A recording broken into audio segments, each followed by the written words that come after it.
فرما، اور اس میں کیے جانے والے قیام کو، رکوع کو، سجود کو، ذکر و اذکار کو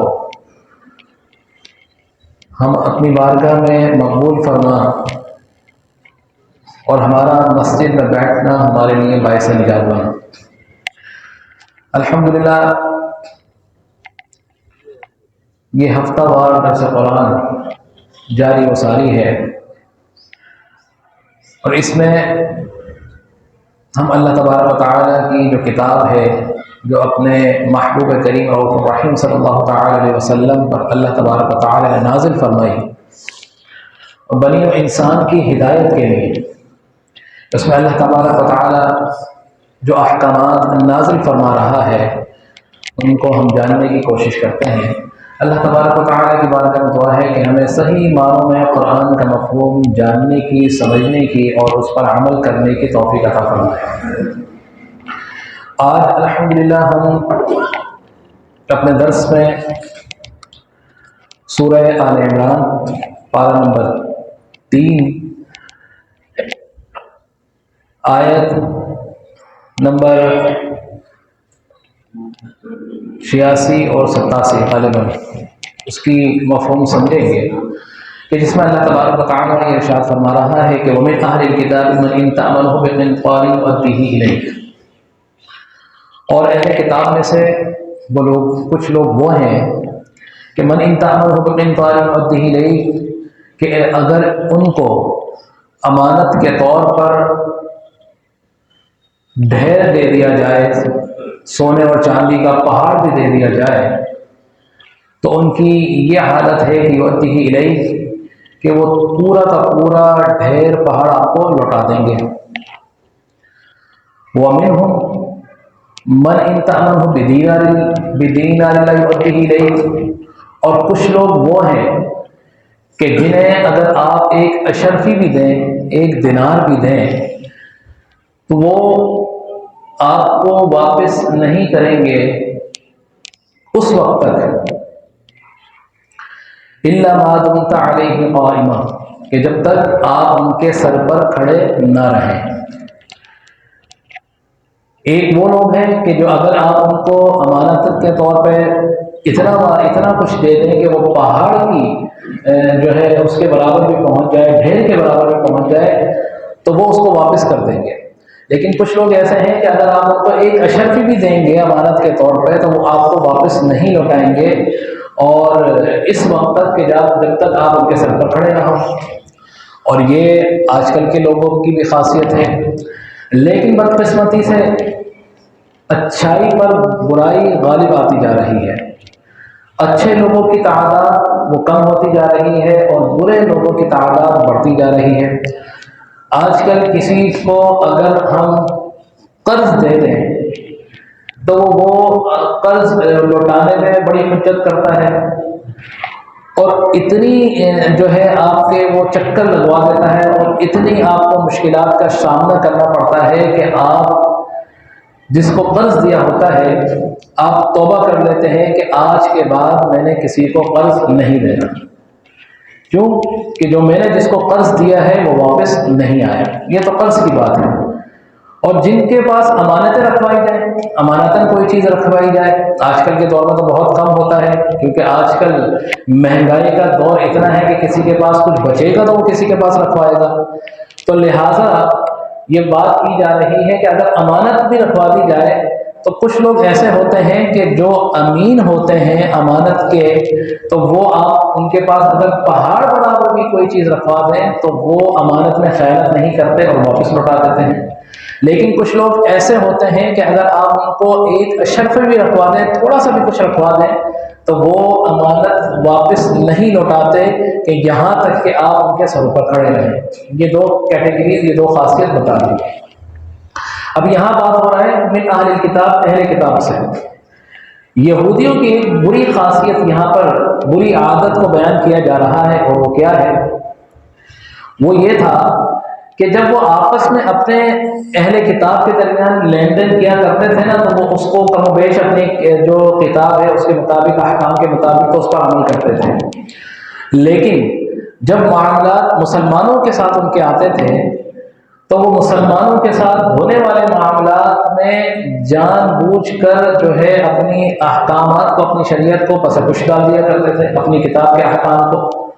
اپنے نبی کے احکام کو پس پش ڈال دیا کرتے تھے اور ان میں خیانت کیا کرتے تھے۔ مثال کے طور پر اگر کوئی مسلمان ان کے پاس اپنی کوئی امانت رکھوا دے تو وہ اس کے اندر خیانت کرنے میں اپنا فرض سمجھتے تھے، اور وہ کہتے تھے کہ ذالک بأنہم قالوا لیس علینا فی الامیین سبیل، یہ اس لیے کہ وہ کہتے تھے کہ نہیں ہے ہمارے لیے کوئی حجت ان ان پڑھوں کے لیے جو ان پڑھ ہیں، یعنی عرب کے باشندوں کو، مسلمانوں کو وہ ان پڑھ کہتے تھے۔ اس کی وجہ یہ تھی کہ دیکھیں کتاب، اہل کتاب کون تھے؟ یہودی اور عیسائی۔ اسلام سے قبل کون لوگ موجود تھے؟ یہودی اور عیسائی۔ تو ان کے پاس کیونکہ کتاب موجود تھی تو دیگر جتنے لوگ تھے وہ ان کو تعلیم یافتہ تصور کرتے تھے کہ تعلیم یافتہ لوگ ہیں، کیونکہ ان کے پاس کتاب ہے، کتاب کا علم ہے، کتاب میں جو کچھ لکھا ہے وہ اس کو جانتے ہیں، علم والے ہیں، تو ان کی عزت بھی بڑی کرتے تھے، ان سے کب بھی رہتے تھے۔ اب جو کہ چونکہ مسلمان جب اسلام آیا، اللہ تبارک و تعالیٰ نے ان کو کتاب نازل فرمائی تو وہ اس کتاب کو کنسیڈر کرتے تھے، نہ ہی اسلام کو مانتے تھے، نہ ہی اسلام کے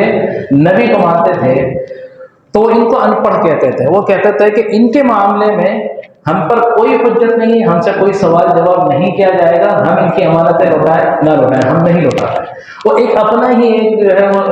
طریقہ کار لے کر آ جایا کرتے تھے۔ تو اللہ تبارک و تعالیٰ یہ فرما رہا ہے کہ وَيَقُولُونَ عَلَى اللَّهِ الْكَذِبَ، وہ یہ کہتے ہیں اور وہ اللہ تبارک و تعالیٰ پر جھوٹ باندھتے ہیں، وَهُمْ يَعْلَمُونَ، اور وہ جانتے ہیں، یعنی کہ وہ یہ جانتے ہیں کہ یہ غلط ہے، اور اس بات کو جب یہ وہ کہتے ہیں کہ ہم پر کوئی حجت نہیں ہے کہ ہم ان کی کسی بھی بات پر حجت کریں، کسی بات کا جواب دیں، حالانکہ دین اللہ تبارک و تعالیٰ نے جو بھی دین عطا فرمایا، جو بھی شریعت عطا فرمائی، حضرت موسیٰ علیہ السلام جو کتاب لے کر آئے، جو شریعت لے کر آئے، اس میں یہ کہیں نہیں تھا۔ اللہ تبارک و تعالیٰ تو فرماتا ہے کہ مسلمان ہو، عیسائی ہو، یہودی ہو، کوئی بھی ہو، مذہبی معاملات اپنی ایک طرف، لیکن جو ان سے لین دین ہے اس میں کسی قسم کی کسی کے ساتھ کوئی زیادتی نہیں ہونی چاہیے۔ اگر کوئی مسلمان بھی ہے، کسی سے کوئی امانت لے رہا ہے، اگر وہ یہودی ہو یا وہ عیسائی ہو یا کوئی بھی ہو، مذہبی معاملات اپنی جگہ، لیکن چونکہ آپ نے ان کی امانتیں لی ہیں، آپ ان کے امانتوں کے امین بنے ہیں، تو لہذا ان کی امانتوں میں خیانت آپ نہیں کر سکتے۔ یہی وجہ ہے کہ جب حضور علیہ السلام کو اللہ تبارک و تعالیٰ نے ہجرت کا حکم فرمایا تو کیا ہوا تھا کہ اللہ تبارک و تعالیٰ کے نبی نے جس رات ہجرت فرمائی، اس رات اللہ تبارک و تعالیٰ کے نبی نے اپنے بھائی حضرت علی مرتضیٰ رضی اللہ تعالیٰ عنہ کو اپنے بستر پر سلایا اور یہ فرمایا کہ تم اس وقت تک نہیں آؤ گے کہ جب تک تم ان لوگوں کی امانتیں واپس نہیں لوٹا دیتے۔ اور امانتیں کن لوگوں کی تھی کہ جو لوگ حضور علیہ السلام کو معاذ اللہ جو ہے قتل کرنے کے ارادے سے حضور کے گھر کا محاصرہ کھڑے ہوئے تھے، یعنی کہ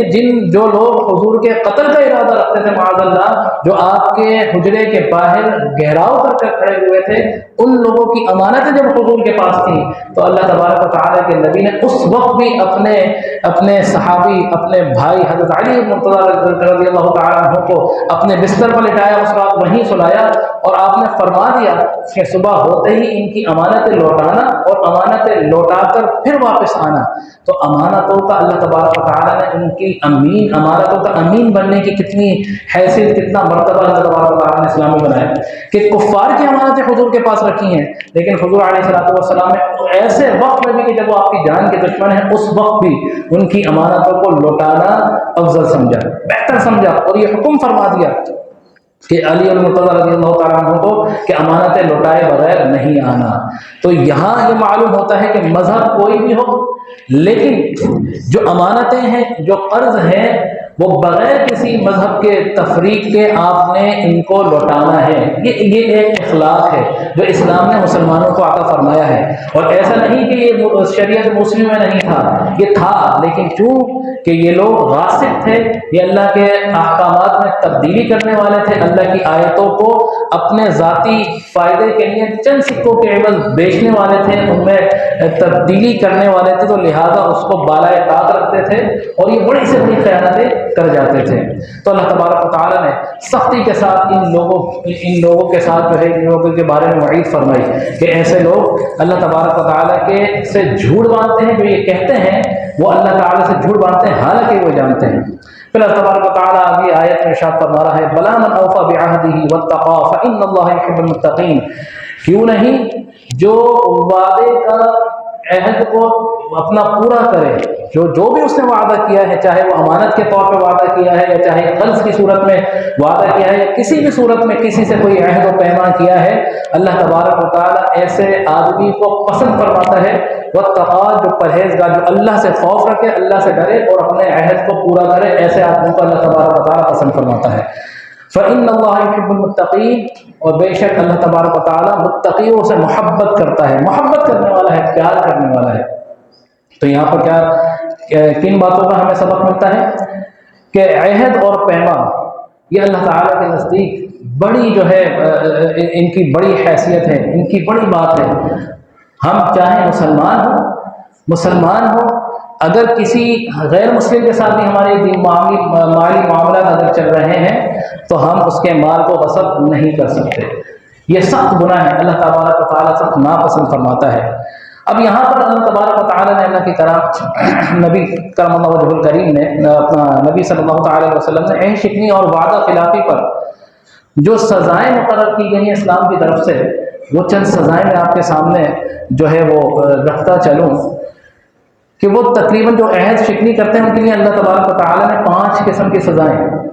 وہ بیان فرمائی ہیں، جو اللہ کے نبی صلی اللہ تعالیٰ علیہ وسلم نے بیان فرمائی۔ وہ کون سی سزائیں؟ جو عہد شکنی کرتا ہے، جو وعدہ خلافی کرتا ہے، جو کسی سے وعدہ کرے پورا نہ کرے، جو کسی سے امانت لے اس کو نہ دے، اس میں کوئی خیانت کرے، تو اس کے لیے کیا وعید ہے کہ بروز آخرت وہ اللہ تعالیٰ کی نعمتوں سے یکسر محروم کر دیا جائے گا۔ یعنی کہ آخرت میں جب ہمیں سب سے زیادہ اللہ تبارک و تعالیٰ کی رحم و کرم کا جو ہے وہ ضرورت ہوگی، اللہ کی نعمتوں کی ضرورت ہوگی، ایسے آدمی کے لیے اللہ کے نبی نے فرمایا کہ وہ یکسر اللہ کی نعمتوں سے جو ہے وہ محروم کر دیا جائے گا۔ اور دوسری اس کے لیے سزا کیا ہوگی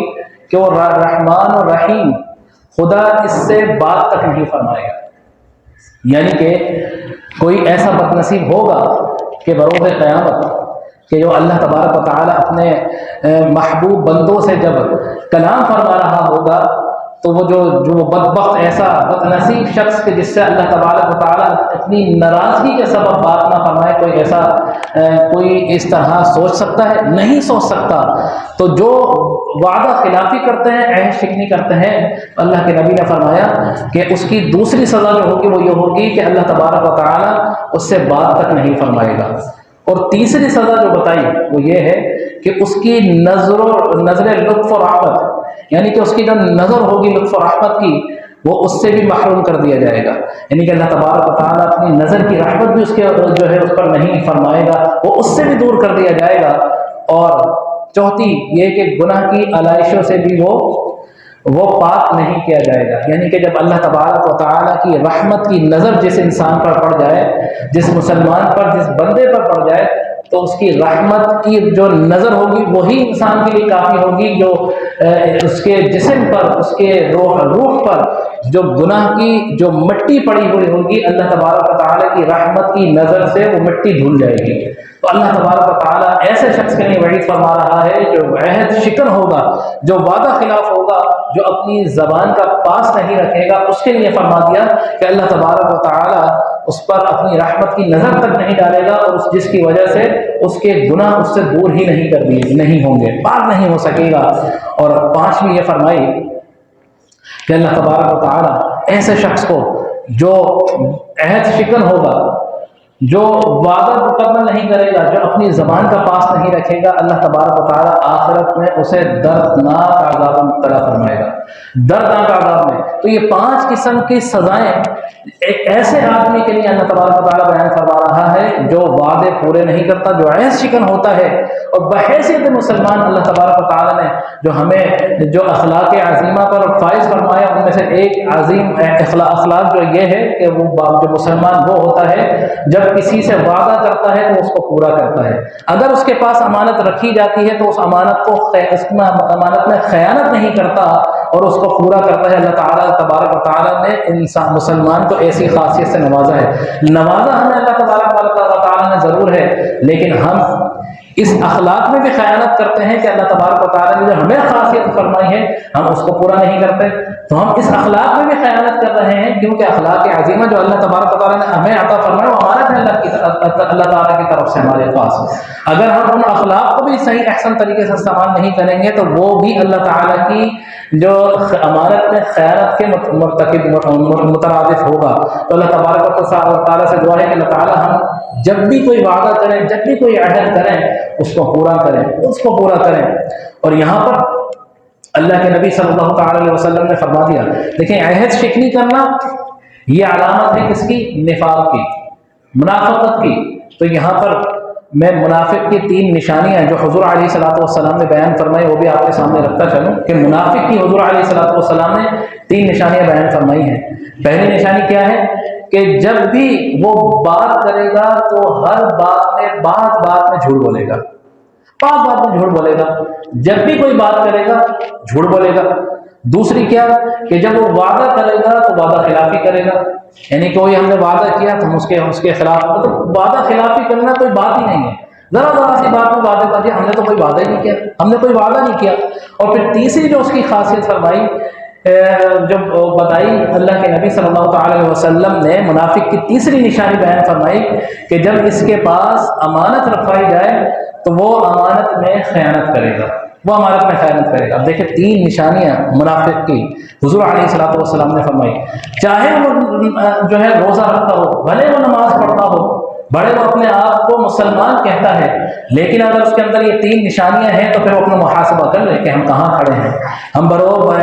بظاہر تو روزے رکھتے ہیں، بظاہر نماز پڑھتے ہیں، 5 وقت کی نماز پڑھتے ہیں، پہلی صف میں آ کے کھڑے ہوتے ہیں، بظاہر ہم جو ہے اپنے آپ کو مسلمان بھی کہتے ہیں. کیا ہمارا اور پھر اس اسلام کے مطابق ہے یا نہیں ہے؟ ہم ایسا تو نہیں کہ ہم جب بھی کوئی بات کریں تو ہماری بات میں جھوٹ ہو. ہم جب بھی کوئی وعدہ کریں تو اس کے خلاف، وعدے کی خلاف ورزی کریں. اگر جب بھی ہمارے پاس کوئی امانت رکھوائی جائے تو ہم اس میں خیانت کریں. تو دیکھ لیں آج معاشرہ کہاں جا رہا ہے. جب بھی ہم کوئی بات کرتے ہیں تو ہماری دوسری بات جھوٹ پر مبنی ہوتی ہے. اپنے وقتی مفادات کے لیے، وقتی فائدے کے لیے ہم بات پہ جھوٹ بولتے ہیں. اس کو کوئی برا مطلب اس حد تک ہم لوگ پہنچ گئے ہیں، ہماری اخلاق کی تنزلی اس حد تک پہنچ گئی ہے کہ ہم نے ان برائیوں کو برا جاننا ہی چھوڑ دیا ہے. یعنی کہ جھوٹ کو ہم نے یہ ماننا ہی چھوڑ دیا کہ نہیں جھوٹ ہے، کوئی مسئلہ نہیں، اس میں کوئی بنی. یہ تو ایک آج کل کے دور کے لیے یہ تو ایک وقت کی ضرورت ہے، وقت کی تقاضا ہے. اگر ہم اس طرح نہیں کریں گے تو کس طرح ہم معاشرے میں سروائیو کر سکیں گے؟ تو مسلمان بحیثیت مسلمان آج کل بدقسمتی سے یہ اس بری عادت کے مرتکب ہوتے جا رہے ہیں کہ جب وہ بولتے ہیں تو بات میں جھوٹ بولتے ہیں. بڑے سے بڑے جو ہے اس کو بھی لے لیجیے، بڑے مرتبے والے کو بھی لے لیجیے، وہ بھی اس بات کو نہیں گردانتا کہ وہ بات کیا کر رہا ہے. اور پھر جب وہ وعدہ کرتے ہیں تو ذرا سی دیر میں وعدہ توڑ دیتے ہیں، وعدہ خلاف کرتے ہیں. میں نے وعدہ کیا کہ جی ٹھیک ہے میں اس وقت فلاں جگہ آؤں گا، اور تھوڑی دیر نہیں یار میں نہیں آ سکتا. بھائی میں نے وعدہ کیا تھا، کیوں نہیں آیا؟ بظاہر تو یہ چھوٹا سا عمل ہے کہ آپ نے اس کا انکار کر دیا، لیکن کیا بحیثیت مسلمان ہم اللہ تبارک و تعالیٰ نے اور اس کے نبی جو ہمیں ذمہ داری عطا فرمائی، کیا ہم اس کو کر سکتے ہیں؟ تو وعدہ خلافی کرنا، جھوٹ بولنا، امانت میں خیانت کرنا، یہ 3 نشانیاں اللہ کے رسول صلی اللہ تعالی علیہ وسلم نے منافق کی فرمائی. تو آپ ان کا خود، ہر انسان اپنا خود محاسبہ کر سکتا ہے. ہر انسان کہ جو میں بول رہا ہوں کیا میں سچ بول رہا ہوں یا جھوٹ بول رہا ہوں؟ اگر میں جھوٹ بول رہا ہوں تو اس کا مطلب ہے کہ یہ نفاق کی، ایک منافق کی نشانی ہو گئی. دوسرا، جو میں نے وعدہ کیا ہے کسی سے بھی، کسی بھی معاملے میں وعدہ کیا ہے، دیکھیں کسی سے بھی اگر آپ نے غیر شرعی وعدہ کیا تو اول تو وہ ہوا ہی غلط اور پھر آپ گناہگار بھی ہوئے. لیکن اگر آپ نے کسی میں وعدہ کر لیا ہے شریعت کے مطابق اچھے کام کا یا کوئی بھی دنیاوی معاملات میں جس سے کوئی شریعت کو نقصان نہ ہو تو آپ نے اس کو پورا کرنا ہے، کیونکہ آپ نے بحیثیت مسلمان اپنے دوسرے مسلمان بھائی کو اپنی زبان دی ہے، اور پھر اگر کسی کی امانت آپ کے پاس رکھی ہے تو کیا آپ اس کی حفاظت کر رہے ہیں؟ کیا جو اللہ کے نبی صلی اللہ تعالی علیہ وسلم نے اس ہجرت کی رات جو اپنی امت کو یہ امانتیں لوٹا کر جو سبق دے دیا کہ چاہے تمہاری جان پر ہی کیوں بنی ہو، اگر کسی کی امانت تمہارے پاس ہے تو ان امانتوں کو تم نے لوٹانا لازمی ہے، تو یہ اللہ کے نبی صلی اللہ تعالی علیہ وسلم نے ہمیں جو یہ طریقہ بتا دیا، جو احکام دے دیے، جو اپنا کردار ادا کر بتا دیا کہ ہم اس کے مطابق چل رہے ہیں نہیں چل رہے، تو لہٰذا آج کہ ہم درس میں یہی ہم نے جو اللہ تعالیٰ تبارک و تعالیٰ نے قرآن میں جو مفہوم جو سبق دیا یہ ہم نے پڑھا، اللہ تبارک و تعالیٰ سے دعا ہے کہ اللہ تبارک و تعالیٰ ہمیں جو کچھ بھی سنا ہو پڑھا ہو اس کو سمجھنے کی، اس پر عمل کرنے کی توفیق عطا فرما، اور ہمیشہ ہمیں جھوٹ سے بچنے کی توفیق عطا فرما، وعدہ خلافی سے بچنے کی توفیق عطا فرما، اور ہمیں امانت میں خیانت نہ کرنے کی توفیق عطا فرما، اور اللہ تبارک و تعالیٰ کی صحیح معنوں میں اللہ کے احکامات کی پیروی کرنے کی توفیق عطا فرما۔ آمین، وآخر دعوانا الحمد للہ رب العالمین۔